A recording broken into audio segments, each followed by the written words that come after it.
So, hey, thanks everybody for coming. Yeah, that's great. It's like full quarter, right? I'm Steve Borsel, 514. I'd like to call the meeting to order. So let's do a roll call. Bob? Present. Jackie? Here. Karen? Here. Amy? Here. Linda? Present. And I guess I'm here. So, okay. So, Amy, you've agreed to hang around for another term, okay? Okay, thank you. What were you thinking? But anyway, so do we have anybody from the public on? We might, yeah. Okay. Okay, let's move. Yeah. Okay, so has everybody had a chance to look at the minutes of the last meeting? Yes. And if so, I'll entertain a motion to accept. All in favor, say aye. Aye. Aye. Opposed, same sign. Okay, minutes passed.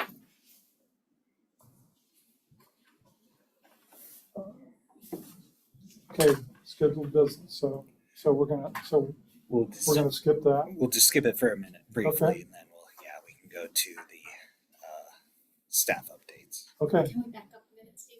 Did someone move in second for the minute? No, thank you. Thank Yeah, Good that's job, what I was Thank you. Okay, so let's review this, okay? Sorry. You can fire me right here. But, okay, so I'd like to seek approval of the last board meeting minutes. I'd like to entertain a motion. I so move. Okay, second? Second. Okay. All in favor, say aye. Aye. Opposed, same sign. Thanks, Elise. Okay. All right. So we're going to move on to April. Well, I just wanted to stop by, Welcome. thank you, and give a summer reading update. We are about a week away we have about a week of registrations left. The state library only allows us to count a registration if it's 25 days. So even though we give out prizes at 15 days, the official end of registration will be August 1st. And we are about 60 over our record, which was 2019. And I thought it would be more years till we looped our way back post-COVID to that. So anything we get in the next week is just a bonus on top of that. So we're getting 64 over our previous record. And it has felt like it. The children's room has felt very busy. On average, we're getting about 250 to 300 people in the room every day. We know that because we've implemented a little counting system. So if you walk into the children's room, there's a glass caterpillar and the color changes for each day. So for example, Tuesday is a purple day, the kids feed it a purple food, and at the end of the day, we can count attendance in the room. What's that? That is a great idea. Interactive. Yes, they love it and they've gotten used to it really quickly, and it's a data point I didn't have, just how many bodies are in the room through the course of the day and how different it is on a Tuesday versus a Friday, for example. So I love gathering data and it's been fun for that. We have, it feels like it's been a really good summer for partnerships. Our first kickoff program was with Big City Trucks, and that's coordinating with all the city departments. So they bring over city bus and bulldozer, cherry picker, this amazing sewer robot. Fantastic. We had 480 something people come to that, so much that it was almost unsuccessful because of how successful it is. It's difficult to get to everything in an hour out in the parking lot. So a couple of strategies for next summer. We're going to move it spread it out and take up 2 sections, just so that there's a little space between and kids aren't so crowded. We're also gonna make it a half hour longer, which I really appreciate them being willing to do. They're all very nice people, and so at the end of the hour, I was, shooing people away, but they're like, oh, it's okay, we'll take them. So they didn't end up leaving until a half hour after, but it's good that we can now plan on that. And our smallest program was 6, so big range on that. But in addition to working with the city departments, we've been partnering with California, which I assume Millie will talk about. So I'll just mention that we've had 80 plus attendees for every one of those sessions. It's at Bryant Park, so we're using a parks location also. And then we've also been partnering with YMCA and the Boys and Girls Club and Jackson Street to do some short-term version of summer reading at their camps. Because, especially with us being open 5 days a week and only 1 weekend day, some of those kids going to camps, they get dropped off at 7, they get picked up at 5. They're not going to make it here most of the days that we're open. So it's been really successful to reach out and partner with them. So they use our reading logs. We're able to count their stats, and then we just drop off usually just one level of prizes is how far they go. We've had about 3142. So we've had over 3,000 attendees at our summer reading programs. So, a good chunk of that was big city trucks, but even our story times are up and consistently high. All of our drop-in programs have been going well. Today, we had an entomologist from OSU come and talk about what it's like to be an entomologist. So that's been fun. Our tween programs have been fantastic. I'm so proud of Cora. So tween programs and teen programs are both being very well attended, really popular. I would have to check with Christine, but from how many prizes she's been giving out, I imagine she's also hitting record numbers upstairs. There was a day where we had 54 teens sign up for summer reading, which some cities are lucky to get 54, period. Teens are notoriously difficult to get them to sign up for summer reading. And we're not rich, like we're not offering prizes that, it's not the prizes. I think it's Christine. So I'm excited for Christine's enthusiasm and Cora's enthusiasm. And Sarah, if you don't know, Sarah, the children's room assistant, has been an absolute star because she's the one at the desk a lot of the time. And at this point, we're doing registrations. We're filling 2 different prize levels. We're trying to answer readers' advisory. We're trying to remind folks to put a piece of food in the caterpillar. We're trying to make sure the maker space isn't falling apart.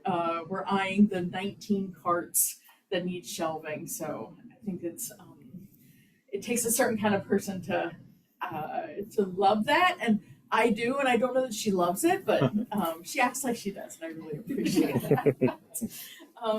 But it's been, I was so excited for bugs, and there have been a lot of kids who are equally excited about bugs, and that's been fun. Next year, we're going to loop back into one of the national themes because our tween services person and our teen services person were really excited about the theme. It's level up, so vaguely video gamey. We've got 11 months to figure out how to make that work for little kids.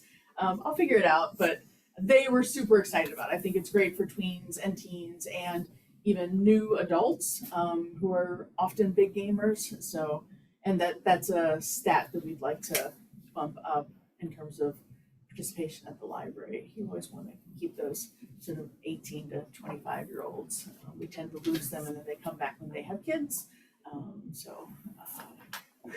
What's up, Elise? And I think that's it for my summer reading update. Are there any questions?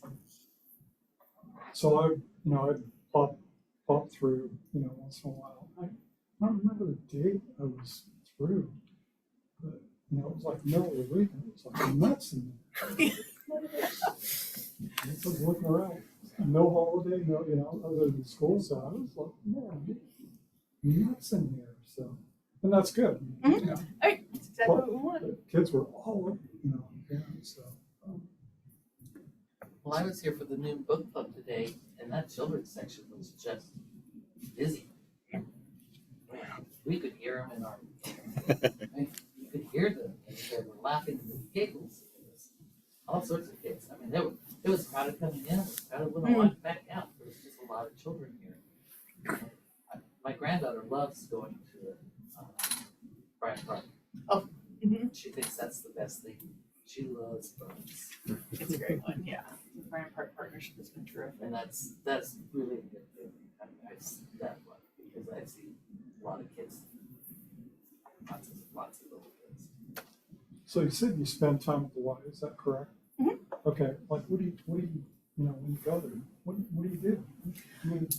Mostly they run the program. So Okay. we drop off our reading logs at the beginning of summer and help with registration. Mhm. And I usually stop by once or twice during the summer and Sure. I'll read a couple of books or play a word game, those sorts of things. So just Okay. stop in and remind them of my face Okay. and then drop off prizes. So it's truly a satellite in that they're doing 70% of the work. So when you're there, do you have a designated time that you meet with the kids or just whenever? There's not we usually set it up a couple of weeks in advance. Okay. Like, looks like I've got an open block Thursday. Is that a good time? So Okay, it's pretty informal, okay, which works well for them because I think they tend to plan by the week. Sure. So sort of what's coming up for the next week, and so it works well to integrate myself that way. okay. Yeah, I work out. Oh. Yeah, hey, I wanted to use the gym for that. My son's working there this summer. He's with the 7-year-olds and he has 30 of them, and he has a brand new appreciation for anyone who works with kids. He's 19, and so yeah, but he's like, it's super busy, and he's like every station they go to, it's just So the I'm sorry, I didn't. The library has a presence at Farmers Market. Are you there? We rotate. I've been Okay. there once this summer. There are a Okay. lot of staff who really love it, and Sure. I've gotten to do it previous years, Yeah. so I sort of put myself as backup. Sure.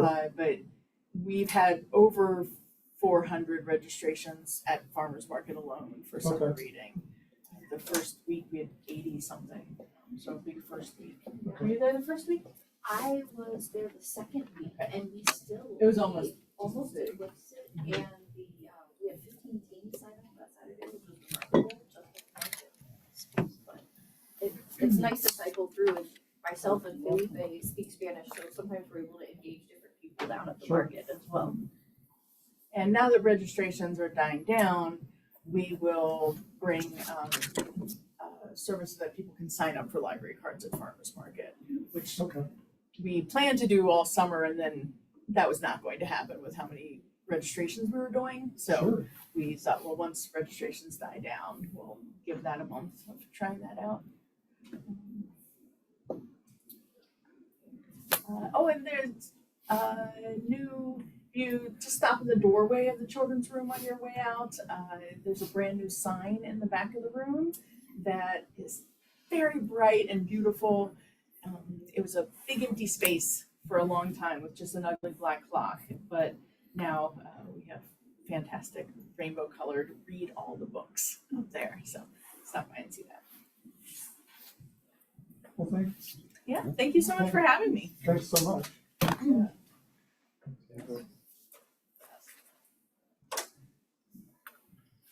Melanie, you're up.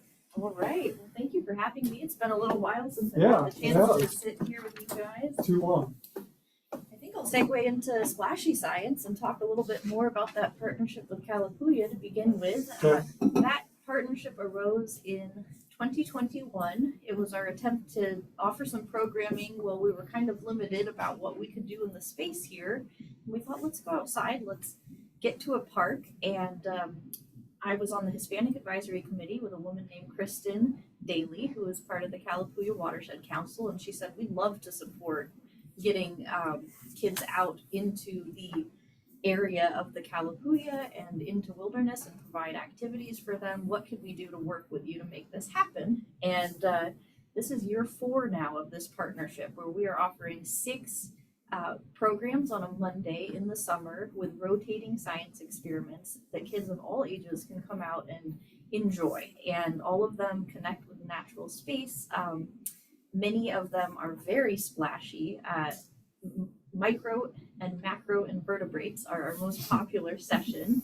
And Kalapuya, one thing that the partnership has been wonderful for is they know all of these experts, people, fish biologists, land management specialists that I don't have personal connections with, but they bring in a special guest almost every program, it seems like, to give us some extra knowledge. So when the kids get to go down to the river with their nets, and they all get a bag of science supplies and equipment from Kalapuya, which STEM Hub has helped to fund, but the library doesn't pay a cent for it, and the kids go down with their goodie bags, they get to fish in the river, they have caught things like a catfish and an American bullfrog tadpole in those sessions, and also little tiny things. They have little microscopic loops that they get to use. But the fish scientist is there with an aerated water tank to hold things and to talk about them. And they learn things like, what is what they're seeing in that tank reflect about the quality of the water? And if I'm seeing this, that means the pollution levels are low enough that that's a really good sign. Or, oh, I'm seeing a lot of this and that's not so great. And as the summer goes on, we have a chance to see how that water changes throughout the course of the season.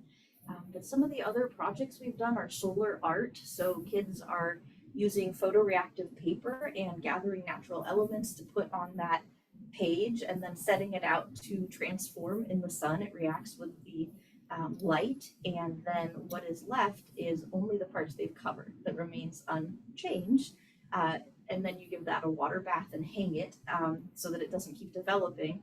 But then Kristen will try in an activity like, we're going to spray sunscreen on these pages and let's see which screen blocks out more light, and kids will be looking at the SPF and seeing that really strong SPF let very little light through, whereas the other one did not. So everything connects to something scientific and really neat.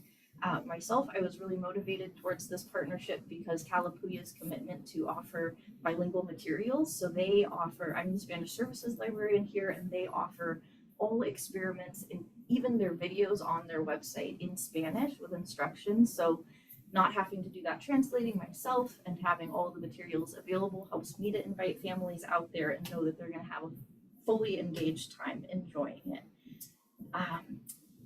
The Kalapuya Watershed mission is strategic restoration of the Kalapuya River and its tributaries, engaging in outreach and education to engage community members and stakeholders in its activities and objectives. So we fit right into their mission, and a lot of partnerships work here is just finding other organizations who have similar goals or a goal that can work well with ours. But the activities are fun. We've had anywhere from 80 to 200 people was our biggest group. Wow. And it was wild. So that was too big. We ran out of supplies completely, but families shared, and that was lovely. But we have just such a wonderful time. I had a grandmother there from Germany yesterday, and she said, we have nothing like this for the kids in our country. And she was just thrilled to be there with her granddaughter and her daughter. So that has been wonderful, and we hope to keep it going. Colin, their director, came out yesterday, and he was overjoyed to see how many kids were participating and how their mission of educating kids about nature is being met. So hopefully they keep supplying us with wonderful goodies and supplies. It allows us to get out in the community on a day that we are closed, and all of that is wonderful. So that's enough, I think, about Kalapuya. But I wanted to share about a special grant that we've just been awarded, which is the Latino Poetry Places We Call Home grant. It is part of a National Endowment for the Humanities effort through the Library of the Americas, and I'll just read a tiny little thing about it. But we are the only organization in Oregon that was a recipient of this funding, and it is a national, 75 organizations nationally were selected. For nearly 5 centuries, the rich tapestry of Latino poetry has been woven from a wealth of languages and cultures, with distinctive rhythm, lyricism, and candor, and nuanced understandings of place, history, and origin. Latino poets have brought dazzling insight to what it means to make a home in America. And recognition of the beauty and the power of this tradition has grown in recent years. And so we have had 2 of the last 4 Pulitzer Prize winners in poetry have been Latino poets. And there are many that are winning state laureateships and all sorts of wonderful things. So this is just a really great time to start exploring these themes. We've received $1,200 in funding, and that can be used over 2 programs. So we'll have a discussion-based program and then something more free form. But these will be things that are accessible in English. Most of these poets are writing in English, but we will also work to make them bilingual. There is an anthology that's coming out. It says, "What does Latino poetry reveal about America? How might it help us imagine a more just, joyful, and capacious future?" Places We Call Home, and this is an anthology, seeks to foster nationwide conversation on this vital literature through a groundbreaking new anthology edited by Rigoberto Gonzalez. Events around the country, an online media archive, and a wealth of library resources. So we are part of that effort, and with that funding, we hope to work with the Oregon Cultural Institute to bring poets from our state here to help moderate these discussions and also share their works with our patrons. So we are thrilled. We have a lot of excitement from LVCC, who their English department is looking forward to supporting and partnering with us on this as well. But we cannot spend the funds until September. So this is something to come. And we're really, really excited to be involved with it. The anthology is not released till September either, so it's hard to do anything in the meantime. But they have a free reader for patrons that your patron base can use, so that people do not need to purchase this reader to be involved in the program. A couple of other partnerships that have been, well, one that has been pretty recent is with Kin Cultivate, formerly Kids for the Culture. They are a nonprofit that aims to empower youth of African descent, cultivating resilience, belonging, and a strong sense of kinship. And they're recognizing that there aren't a lot of those resources here in the Mid-Willamette Valley. So Ty, their executive director, and I partnered this last spring to do a puppetry performance and class for children, celebrating an Afro-Latina poet, librarian Pura Belpre. She is someone who there is a literary award named after at this point, but she was the first, and a school, yes. She's the first Puerto Rican librarian in New York system, and she brought puppeteering to libraries. She also started self-publishing stories when she didn't see the stories from Puerto Rico reflected on the shelves of the New York Public Library. So she just said, I'll write them and I'll publish them, and she did. So our session allowed kids to make their own puppet, to think about how storytelling could be captured and what their creature, what their narrative would be, or their story. And then we had a professional puppeteer come and do demonstrations of the various types of puppets, marionette, the hand puppet, the finger puppet, and talk about how to use them effectively. And the kids got to try her whole assortment, her traveling cast of puppets. So it was a very fun event. And Kin Cultivate provided a partner to provide this program with. They funded all of the supplies for the puppeteering. So once again, it was a zero cost program for the library, and that's a wonderful partnership for us. And I guess the one other partnership I would mention is our partnership with the Welcome Center and the Juntos class. There is an early parenting class that meets once a term to have a library day here. So I lead them in literacy activities. But they are a free class that just provides support to parents of children 0 to 5, and they can repeat that class if they wish. So we just always welcome the chance to bring new families into the library, and not just to say, hey, here's what you should be doing, but to actually set them up with all of the resources they need to meet the goals that they're learning about in their class. So that will be continuing on this year as well. Do you have any questions about any of those partnerships or any of the other work in Spanish services? I'm very happy to answer. Well, congratulations on the grant. Thank you. That's great. Yeah, very excited. That's great. So, I'm not too educated in the grant part. So are you just able to spend money on materials or can you use it for a speaker? Yeah, what's it's your- pretty wide open. What's your parameters, I guess, to use that money? Yeah, so the parameters are that it can be used in any way to support these two Okay. programs. So that can involve written materials. If we want to purchase copies of the anthology that they're putting forward, we get a steeply discounted price. But none of the money has to be committed towards buying additional copies other than the ones we're gifted with. Okay. So it is something that we can use it on performers, we could use it on refreshments for the event if we Okay. wanted to serve something. It could be used towards other works by Latino poets if we wanted to add things to the collection. It's pretty open in how we want to do it, and we are allowed to contribute additional funds if we want to exceed that amount, but the 1,200 is all that will be provided through the grant. So as long as you use it under that heading, you're really good. Okay. Yes, yep. Now, is that a renewable grant?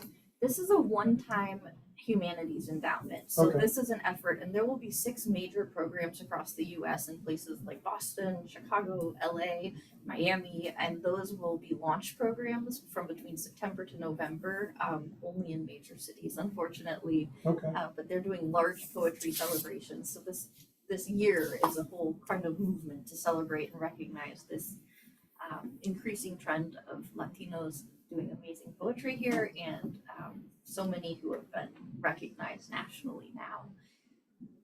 So do you see a big, what is it? What am I looking for? I'm not sure.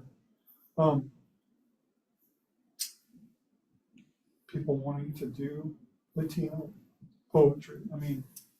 Is there a large movement or now, is this direct just at kids or No, everyone? this is Okay. primarily directed to adults. Okay. So Okay. it could be used towards children's poetry in some way, Uh-huh. but no, this is mainly for adults and featuring adult poetry. A lot of the poems are involving content that's not necessarily inappropriate, but way over the heads of Oh, okay. little ones. Sure. Yeah, we're excited. We're gonna try to partner with LB and other groups serving adults to make sure that people know about it. The first program is very constrained to a discussion format. You can have a speaker if you want, but in some way you have to lead participants through a set of discussion around some poems. And there are 8 different themes that have been identified that they encourage you to work around. There's a lot of support materials for it. But the second program can be anything. It's extremely wide open. So it's So will you be setting up dates for? Yes. So the soonest that could be set up would be September, but because the anthology is not being released until that date, we're looking at October for our first event. Yeah, I'm excited. And then Yeah, we have through till April of next year, which is National Poetry Month. Right. okay. That was. Thanks. Yeah, that was one of my questions. So what you're saying is like the first section's fairly highly structured, and then after that, it's It will be. It'll Wherever- come discuss poetry with us. okay. But if we could have a poet speaker or someone to facilitate the discussion, could draw more of a crowd, I think, and they certainly can speak or frame it in a different way. So it doesn't have to just be these small groups, but at some point there has to be a discussion, kind of a breakout session where people are meeting in smaller groups to talk about it. Okay.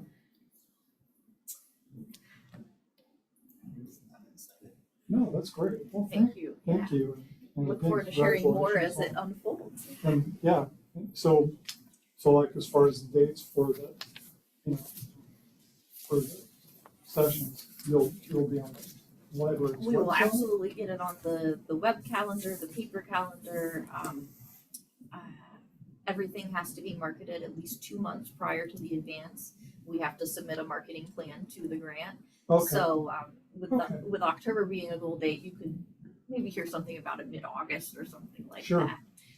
But there'll definitely be an advance warning, and I'm happy to share through Eric as well when we've got some more info, Yeah, even please. if it's not out to everyone. Please do. Yeah. Absolutely. Thank you for your interest in And it. again, no, you're welcome anytime. Lloyd. Thank you. Yeah, it's been a while, so I miss don't, being here. don't, Come back. don't, Okay, I will come back. please come back, yes. Okay. All right. Okay, thank you. It's really, All right. See ya. Well, that's great. Exciting news. Yeah, no, that's great. yeah. So, Elizabeth, Mhm. you're up. So, we're gonna talk about the internet. Okay.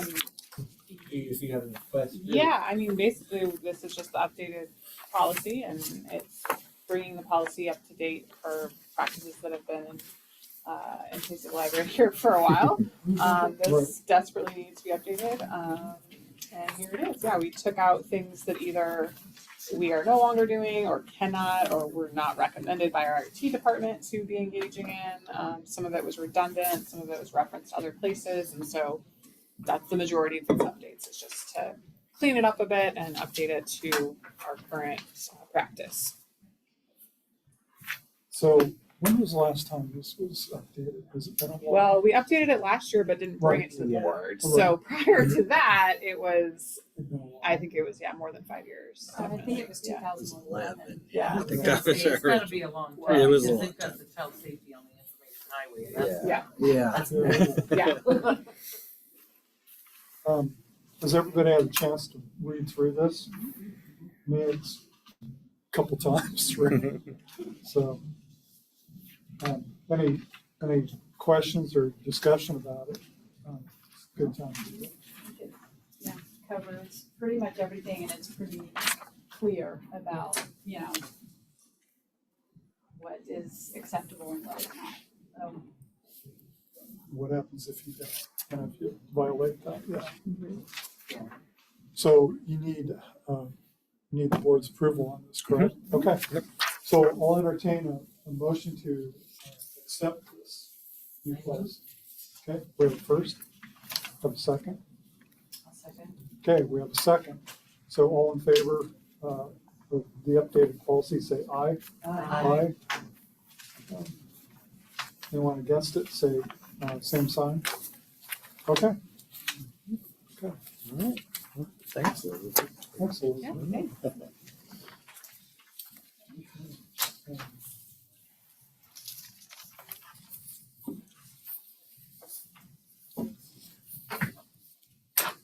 Yeah.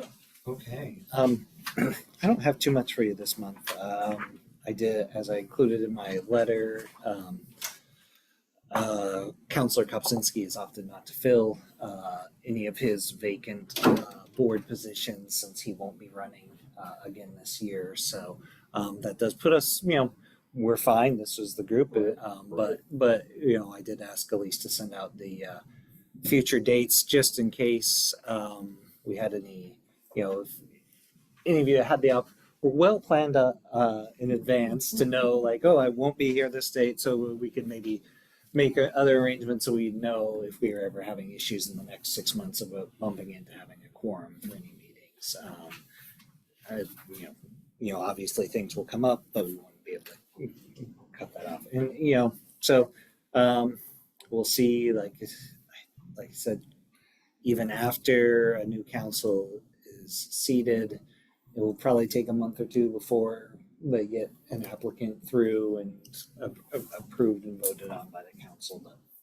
So the current, he has till the end of the year, correct? He has till the end of the year. So yeah, he opted not to fill any of his vacancies. Is that pretty normal or?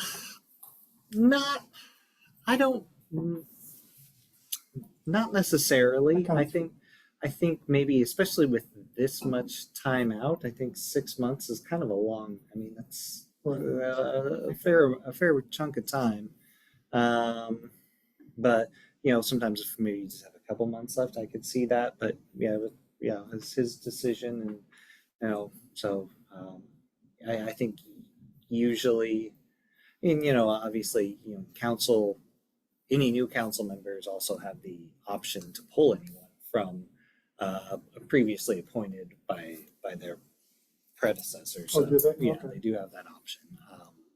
Yeah, that kind of surprised me, and then. So yeah, hoping- I was surprised too when I got the information from the Weird. city manager's office last week or 2 weeks ago that we got that release. That they, 2 weeks ago. 2 weeks ago that they let us know that he decided not to fill. We had only had one person express any interest in that role, but it wasn't heavily publicized either. So So Amanda was the lady that resigned. yes. She's in Ward 2. Yeah. So, and as I said, Ward, I may have mentioned, probably not to this group, but Ward 2 is the one we tend to have the most trouble finding. Okay. I don't know why, but it's the ward that this building is in. So you would think that we'd be able to get people, but yeah. So that was one thing I wanted to just mention. I think on September 26th, just have on your calendars ahead, there's a citizen advisory group sort of appreciation event that the city is doing. So, it will be catered. And I think that's about all the information I know about it right now. There will be food, so I'll be there. And then, so you're obviously all welcome to come. And I think the program will kind of be each staff person will kind of talk about their board and what they do. And thank you all. I'm very lucky as I only have one board. Some directors have 3 or 4 boards that they have to manage or that they represent. So and then just real briefly, Library of Things collection. I should have Elizabeth stick along. It's moving along. Right now, we are kind of in our figuring out some space logistics issues, but we have probably, talking to Jason today, we probably have about 50 items that are ready to start circulating. We're really excited. What we're going to do to kind of test out some of it is we did that survey back in March, April, when we did a survey to community members, and we asked folks, if they would be interested in checking out materials to, give us their emails if we would. And so a number of people did. So we're going to reach out to some of those folks who are interested in using the collection and give them kind of the first crack as we kind of make sure everything works the way that we want it to work. So, but we're excited by it. But I would certainly say by the next meeting in August, we should be circulating the variety of materials. We just had, I think, a large group of musical instruments are being cataloged right now, and then I think the next one is after that are like baking implements and things like that. So and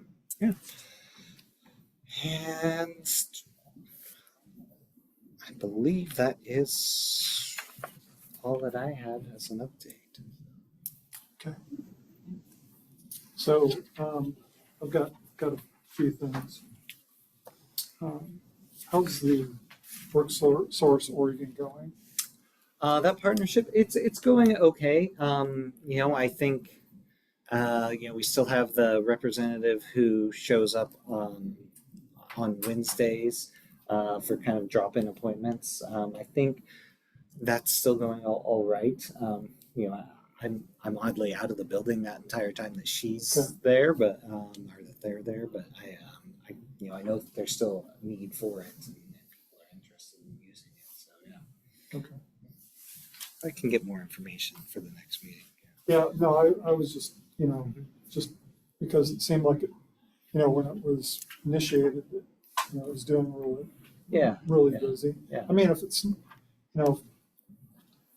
people don't need the help, I mean, Yeah. I suppose that's a good thing. Yeah. That Anyway, yeah, I was just curious how it was going. So how, have you been down, I haven't been able to make the farmer's market yet, see. Yeah. How, we have a presence down there every week. so- Yeah, about we'll kind of slow it down.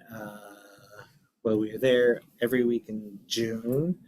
July, are we there every weekend? Yeah, but Every other. Then now we go to every other. In Okay. June, we're there every week for the summer reading Sure. signups. And yeah, it's really popular. The staff, as April said, the staff who want to go, they love it. It's a nice outreach. They get to meet different people. Oftentimes, people will just stop by and thank you, tell us that they love the library and say thanks. But yeah, a lot of times they do, get information out to folks who maybe aren't going to make their way to the library or haven't had the opportunity. So it's good. It's good publicity for the library. It's kind of a fun event to be able to be a partner with. So yeah. Okay, I met a young lady today at the Noon Book Club who got down at the farmer's market in June Uh-huh. and found out about all the things. Yeah. She was at the Noon Book Club. It was Yeah.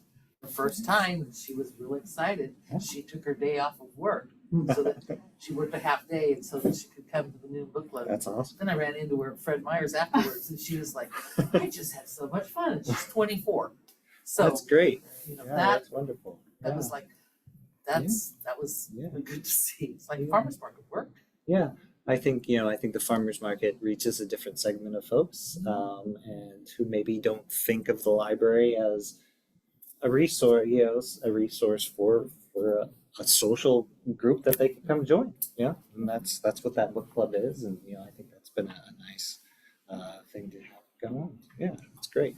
It was nice to see somebody younger than 60. The Noon Book Club tends to be very older I'm working. because everybody else is working. yeah, But she says, "I'm going to take half the days every Tuesday that we have book clubs because she's Right. real excited about That's it." great. It was wonderful to see. staffing, still, Staffing's still still yep, up, still at the same level. No changes. Knock on wood, no changes. okay, Yeah, stuff's been it's been great. The summer always gets a little tight. Vacation, people are on vacation, so but we're poor Elise has to manage that daily schedule, and it's a lot. But I think we're getting through it. And as April mentioned, it's very very busy. We often will schedule 2 folks down in the children's area just to kind of manage those kind of peak times, because if you just have one person down there, that's they'll get run over. So but I think staffing's well. Volunteering is. I'll get some volunteer numbers for you next time, but volunteering is maybe an area where we're always looking for new volunteers. But I think we can see that with the volunteers who shelve in the children's area. If we don't have volunteers shelving in the children's area, we notice it pretty quickly. Okay. Those carts will back up and fill up, and we had a kind of all hands on deck last Tuesday and Wednesday. We had so many book carts to be shelved in the children's. But yeah, volunteers are they're kind of a key part of the staffing equation for us, as far as the shelving is really key. But then we also have a group that helps with some of the book processing and book mending items that we staff wouldn't be able to have the time for, and they really are a great group. And some of our volunteers have been here for years upon years, and they show up some of them will show up every Thursday or every Friday. I'll know the day of the week by which volunteer happens to be here at that time. So they're a great group. So yeah. Is there an age, like, for when they can start volunteer? Like, is there a minimum age? Is there a minimum age? That's a great question. And that's one thing. So volunteering, we do have some teen volunteers. And I know so, that they yeah. tend to be in the team, because I'm just Yeah. thinking, so, like at the high schools, so all of the National Honor Society Hmm. kids and all the leadership kids, they have to do Mhm. volunteer hours, and they have to do X amount every, semester, Yeah. and they're always, desperately Yeah. looking for opportunities to volunteer. And I know that a couple that have volunteered here, like in the teen center and stuff like that, they love it, but there isn't always necessarily a Yeah. lot for them to Yeah. do. And so I was like, oh, if they could, if Yeah. they're 17, 18, Um, I didn't know if that was too young for them to, which I totally get if it is. Yeah. So currently, I believe we're able to kind of accept. The thing that might be changing in the near-ish future, is that the city is actually going to be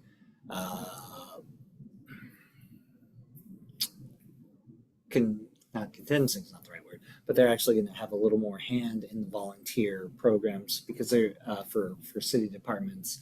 We'll still be running it. We'll still be kind of doing the basics, but the things on site. But there's no formal application process through the city, and I think the city's realized that That's impossible. that's an insurance nightmare waiting to happen. So that's something that will be.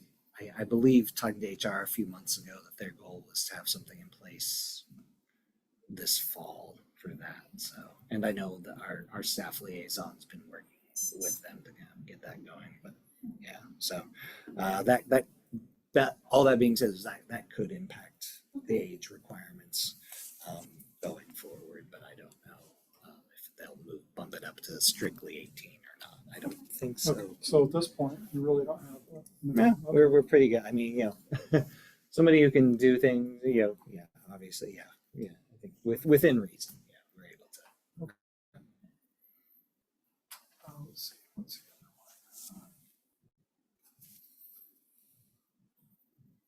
So we haven't talked about the mobile library for quite a while. Yeah, we haven't. So is that still on the docket, or is it, yeah, It's been quite a while. been Yeah. quite a while. Yeah. So, Elizabeth and I were just talking about it this morning. It just in trying to figure out the best way going forward with that. I think we've had it's still something we're interested in. Mhm. It's still something that the community has been interested in, but I think we want to make sure that what we launch is something that's sustainable, and also truly what's going to serve the community. So we have a lot of great ideas, and I think to keep moving forward. It is, it's one of the keys in one of my goals in the operation plan, to have that established by the next year. I think now I've got so we're still on track, but I think we want to. It's been an idea that's been kind of it gets backburnered by a lot of various things, Sure. and we. well, you're hopefully- busy, Yeah, I'm yeah. Just trying to, Yeah. keeping the Yeah. doors open. Yeah, and I think the Library of Things has taken up a lot of staff time. It's Elizabeth and Jason have put a lot of hours into that, and so yeah. But it's still Still out there. it's still out there. All right. It's still out there. I'll bring it up once in a while. Yeah, absolutely. Hopefully, I'll be able to have a good update soon. So. Yeah, the library thing shows. Okay. Anything else from the board? Any things we need to discuss? I had, I guess, just kind of a question. What do you guys do to let people know about the passport program, and then also about Libby? Yeah, we primarily it's on our website, and then when we sign, when new patrons get a library card, they should be given information about the Libby resources. We'll occasionally run or the passport. we'll occasionally run on our website. We might run like little promotions about Libby. We found generally word of mouth is how. And that's why I'm asking, is Yeah. I've been talking to, parents like in small groups that Yeah. I've been in and stuff like that, and they're normally here for kids things, Mhm. and so that's not always talked Yeah. about when they're here with, Yeah. 8 Yeah. vendors. And, so I would tell them about it, and they're like, what? They're like, I can get, books, and I don't have to they, go to the library, I can just get ebooks, and they have Yeah. audiobooks, and they're like all excited, and I'm like, and you can get books, from like all these 18 other libraries or whatever, and they're like, what? And so it's like, yeah, and they had no idea, and so it's just wondering Yeah. like what. That's what's a and so yes, word of mouth definitely Yeah. works, but I was just wondering Yeah. if there was. and that might be a good an idea to talk about staff with about how we get it out to to those audiences that we already have who, like you said, like a parent, parents, it's usually just they're here for their kids, Yeah, they're they here. don't get to go Yeah. upstairs, or There's- they don't yeah. get to go like They in other just parts of the don't- library. Yeah. So yeah. That's a good. No, I was just curious. I know obviously you have thousands of other things that are going on Yeah. and that are more exciting and newer, and both of those have been going on for Yeah. years and years and years. But I was just curious, like if there was anything, if I could say, hey, you can just go talk to the staff and find out, like if there's literature that they could Yeah. get, because I'm trying, I'm explaining it to them and everything. But they end up just being like, oh, can you just like email me or, Yeah. like text me or whatever. Yeah. And so I'm like, if there was literature or anything, I could just, Yeah. just go and grab the literature. Yeah. Like, it's not that complicated. It's and finally I feel like it's become easier for the majority of folks to be able to use their devices with Libby. I know for a while it was Well, I mean, you Often get Overdrive cumbersome. first, and that one wasn't Yeah. as friendly and Yeah. it's switching and Yeah. like it's Yeah. it's as easy as any other app. Pretty much like you just plug your Yeah. card in and that's it. But okay, thank you. I was Uh-huh. just curious. Okay. So is this the end of budget year one? Yeah, this is Okay. essentially we're middle of the biennium. So so we'll start. I don't have a budget calendar Right. yet, but I suspect we'll get a budget calendar probably in the next couple months. Okay, Start working on For us to start working on those sorts of things. I think because we generally have to have the budget presented to the council by March, roughly, for the budget committee to take a look. So yeah, I should have information starting hopefully October, November to start sharing with you guys. And so